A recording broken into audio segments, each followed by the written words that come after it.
İnsan sənət axtarışında olduğu bir məqamda sənətdə kəşf edilməyi arzulayanda unikal əsərlər meydana gəlir. Böyük xəyallar və ümidlərlə Hindistana səfər edən Janet Eckelman rəssam olmaq, rənglərlə dolu əsərlər yaratmaq istəyirdi. Lakin gözlənilməz hadisə onun həyatını dəyişdi, bütün fırçalarını itirdi. Bu təsadüf Eckelmanı yeni bir istiqamətə yönəltdi. O, qarşısına çıxan balıqçı torlarını bədii material kimi istifadə etməyə qərar verdi. Həmin torlardan yaratdığı instalyasiyalar küləklə hərəkət edən, günəş və işıqların təsiri ilə rənglərini dəyişən canlı kompozisiyalara çevrildi.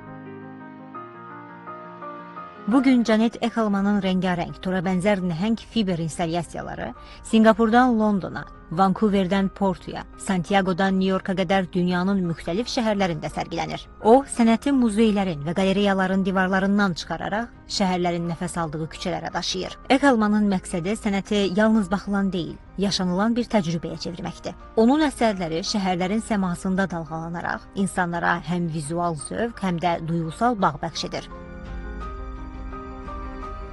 Janet Eckelman təkcə açıq məkanlarda deyil, qapalı interyerlərdə də instalyasiyalar yaradır. Arzu Yusif, Sevgi Əlizadə, Mədəniyyət xəbərləri.